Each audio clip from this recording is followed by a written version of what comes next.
What's your name? My street name is D-Mac. And how long you been homeless? 25 long, miserable years. Wow. Well, how'd you become homeless? Well, about 25 years ago, I was living downtown in a hotel, and I was depressed because I realized that I was actually a crackhead. And I was walking on the street, talking to myself, trying to get myself to look, you need to go to rehab. So as I was doing that, this white guy walks up to me dressed like a bum. He says, hey man, where's Dope at? I said, first of all, I don't know you, but you're on my street. I'll walk away. He says, come on man, where's Dope? I said, look, I already told you, I don't know you, but you're on the right street. I'll walk away. He comes to me again and says, come on man, help me find something. So when somebody says help me, I automatically go into help mode, which I did. I helped him locate some dope. Next thing I know, I'm putting his hand, cops rolled up and said, you up against the wall. Boom, there we go. 3 years, he was an undercover cop. Entrapment, trickery, started the first one. Next one, after I did 3 long years in prison for that, I was granted on parole. I ended up going to Billings, Montana. One of my female friends invited me up there, and I always wondered about Montana because I never heard anything about it. So I went there. Big mistake. Reason why?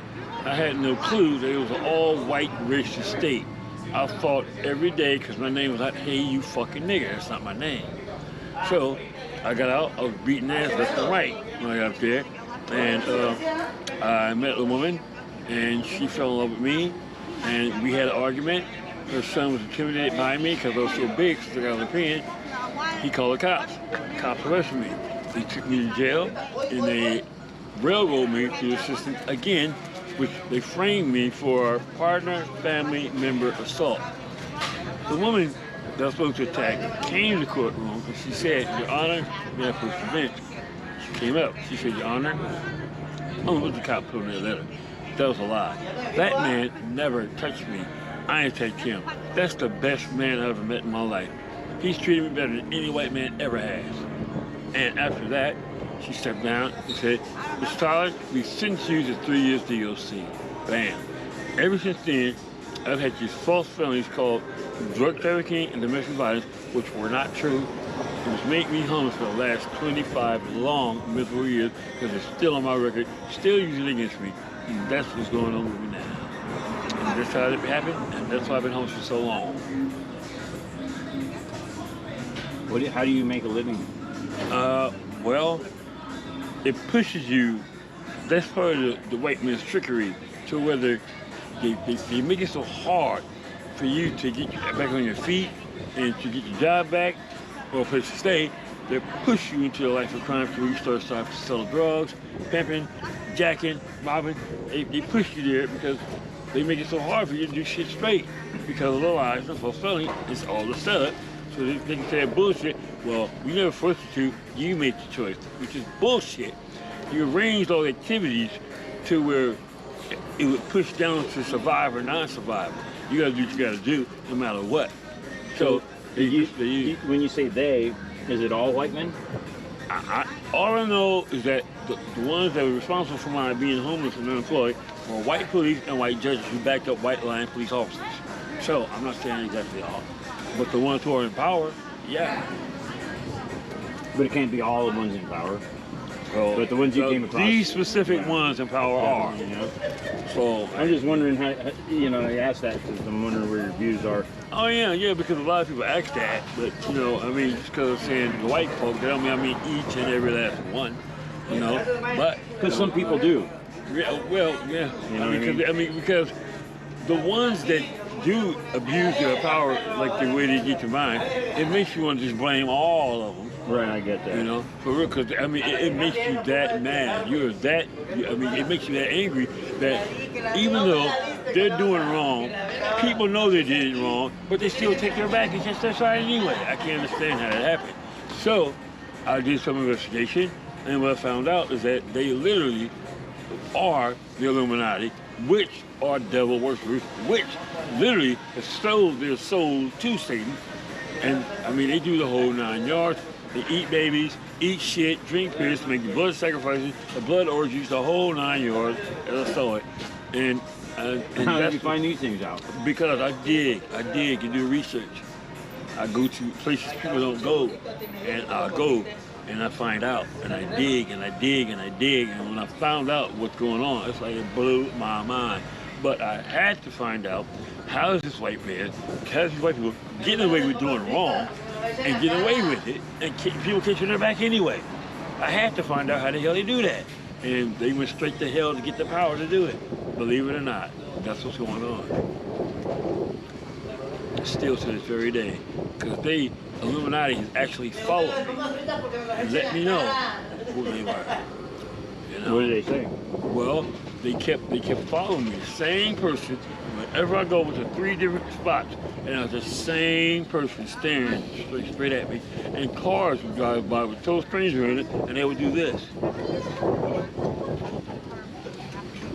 And I'm like, wow. And so when I got back to my homeless campsite, they actually followed me there, and they allowed me to hear him say on the phone, he does not appear to be a threat. So, that's how I know. What do you think made them follow you? Because I was looking into who they were. Because I found out that they're the top officials. They're like head police officers, judges, who actually run the Illuminati. Who actually do what they do. They keep their modern day prison going. The modern day slavery, going. Because slavery's not over. It's just done in a different format. It's called incarceration. All incarceration is the modern day slavery, period. And that's how they kept it going. And that's So, true fact. how long, like after, give me a timeline as far as like when you were in prison for that alleged. It's been going on, okay, like the first one was happening in 2001. And it's still on my record, keeping me down, it's still holding against me. Then the next one happened when I went to Montana for a visit, and I was arrested, oh man, was it 2007? Yeah, around 2007. Boom, we got out 2010. So ever since then, they've been using that false bullshit to keep me down, and it's working. So I mean, wherever I go, You can't get a job. well, whenever they look at these false lies, you know, like the drug trafficking, DV, they said we can't take that one. I'm sorry, we can't hire you for that one. It was bullshit. This was 25 years ago. I know. Well, I'm sorry, sir, but we gotta go. You gotta go by lies written on a piece of paper by a total stranger that wasn't even there. First of all, how the judge gonna judge me in the first place? You weren't even there. You didn't see me do it, and your cop you're going by a written report, which is hearsay. Your cop didn't see me do it neither. You ain't got to prove on film or nothing. So, and there it is. Yeah. So whatever that evil ass lying cop says, the judge will back it up. They don't need no proof. They can do whatever they want to do. And I've been in situations like that myself, and I can attest to that. Yeah. so, I mean, they're not trying to hear the truth, you know. So I mean, that's their power. They They just gotta need, keep they it need going. documents to say that they're saying the truth. Right, and that's it. So whatever they put on that paper, boom. Now I know what they mean by the power of the pen and white power. Now I know what they mean by that. So, you've been out since 2018, correct? Yeah. And were you able to find any work, or what have you been able to do in that? Well, Then after going through this situation, it put me in such a depression, and it killed my confidence, where it made me where I didn't want to do nothing at all but just lay down and die. But you haven't done that. That's good. I have. I died 3 times, Okay. but it wasn't my time. So What I'm whenever saying is it hasn't happened. So you're still here, I came which back. is good. I came back. Well, whatever power, if you want to call it God or whatever you want to call it, brought me back. And I'm going like, why? You know, I was just fine. When I was dead, it was a nice place. It was a total blank, nothing but, there was no, the main thing I remember, no more pain, no more worries. I mean, it was the big, Uh-huh. But then, not your time. Clear. Click, click, boom. And I, no. Did you resuscitate me? Yeah, why? And I cussed all of them out. I don't want to come back alive in a world of pain and poverty. I was just fine where I was at. It was a big blank nothing, nowhere, nobody, but I'm just fine. Why do you think you're back? Well, I'm still wondering it because whoever this God is, Jehovah, Jesus, whoever, Allah, whoever you want to call him, I've been asking him why. And I went to a church and I told him my problems, and he told me, you should go to, we call him the church. She has direct contact with God. So I walked, I found her, I told her, she said, stop. Did you know God can see the future? I said, no. Did you know Satan can see the future? I said, no. Well, he can't. You are a threat to Satan because God has chosen you for a very high position of authority in the New World Order. This is why you want to do this. So that's as far as I heard. I don't know if it's the truth or not, but that's what I heard. Now, so I'm still saying, like, hey, look, wherever you are, God, if you hear me, now I see your little signs that you send messages my way. Oh, that's cute and all, but I didn't ask them, I asked you. You said ask you shall receive, and that's what I expect. I'm asking you, not your messengers. So answer my questions, the ones who I asked. And I asked you, not them. okay, so then, what are you going to do from here? That's a good question, man. I mean, I wonder that every day, because I never seen this coming in my future. One day I'm going to be 57 years old with no family, no friends, no kids, and just out here by myself with these strung out, junkie people. I mean, I ask myself that every day. What am I doing next? What if somebody could help you change most of that? I would strongly really appreciate that. Would you want to? You'd be willing to do that, huh? Well, I mean, it would require a lot of work on your part. Let me see, because first of all, they the ones make the choice to put me in this position because they abuse their authority. So in order to get out of it, another way, I'm going to have to go to a program and kiss their ass and follow these dumb rules to get out of it, which is not fair to me. And I shouldn't have to. There's nothing wrong with me in the first place. They entrapped me. They tricked me. You're not supposed to go and trick somebody and helping you. What if the change required it? And the change would be profound enough to where... Well, who's to say that? Who would know? People who have gone through it? People who have gone through it? Well, yeah, but I'm not them, and we're all different. I don't need that type of change. See, the type of change that they're trying to get you, that's why they call it a program, because they want you to be programmed the way they want you to think, act, and function, behave. No, I'm saying this. I believe. I'm saying that through a process, which would probably include a program. Yeah. Okay, but that wouldn't be the only part of it, and it wouldn't be the main part of it. It would be a part of it. Okay. That through a process, because it would take some time too, because you're changing your life and you're stepping into a different perspective, essentially, you know, a different way of looking at things, and a different way of dealing with things.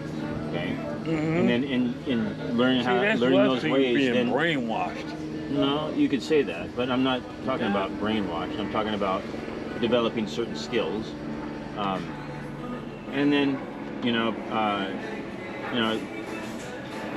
they would change your life. I'm wondering if you'd be interested in something like that. Okay, interested? Yeah. But quite agreeing with it? No. Because, I mean, like I said, man, when you've done the research like I have, I even found, like, sites to where they've actually admitted that they were trying to get people to think, act, function a certain way to be acceptable to them, which is just making human robots. And I just refuse to be a human robot. I'm an independent thinker, which is exactly what they don't want. I see it like this. As long as I'm not out here robbing, stealing, raping, hurting anybody, it should leave me the hell alone. Yeah, but that's not going to be the way it is. I know. So that's all getting to the point. knowing that that's not going to be the way it is.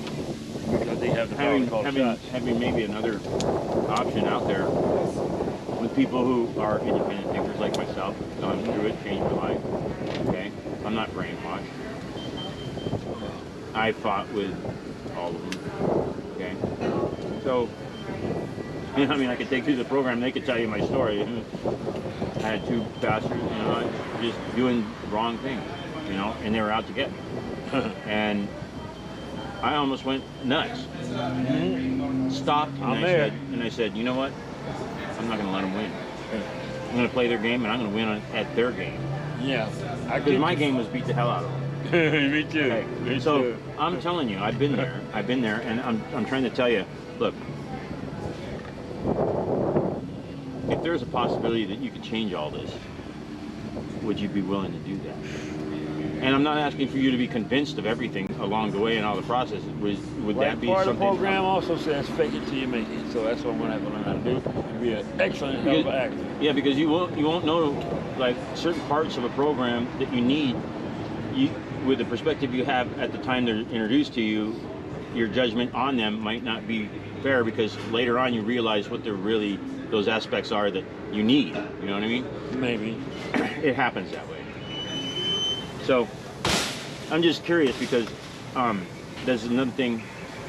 I also want to help people get off the street, and I know how to do it because I've done it, and I have you know, some resources, and I have a business partner I work with that also has done it. Okay. Oh. So anyhow, that's one of the reasons we're out here, or I'm out here doing interviews. Well, that's good. Get their story to change the public's opinion and Right. kind of make it a little more Right. accurate, and Right. then also They definitely show the need to know that. show that what's going on with some people's lives, and so they Sick of can them be. assuming that I'm homeless, that I just chose to take this route. No, I know. And anyhow, when I'm off camera, I'll tell you some stuff that happened to me, that so you know I know what you're talking about. Okay. Anyhow, what I could do? You need any blankets or anything like that? Oh yeah. Okay. Oh yeah. They always get stolen. Yeah, I can bring you some blankets. That's about like a toiletry bag. All right. And that's about all I got right now. But Oh. And what about a wagon? Because that bike cannot carry no more. It's not built to carry shit. I'll work on the wagon. I'll see what I can do. Okay. You know, one I can hook up back there, and, you know, bang. Yeah. Wow. Let's see if we can get you something like that, or a cart or something. Yeah, cart, yeah. All right. And then I'll be back and you know, after maybe getting a few blankets and stuff like that, we can do another interview if you got stuff going on that's you know, ongoing. We'll just touch back with you, okay? Oh, for sure. Okay. I appreciate that. Thanks. All right, thank you.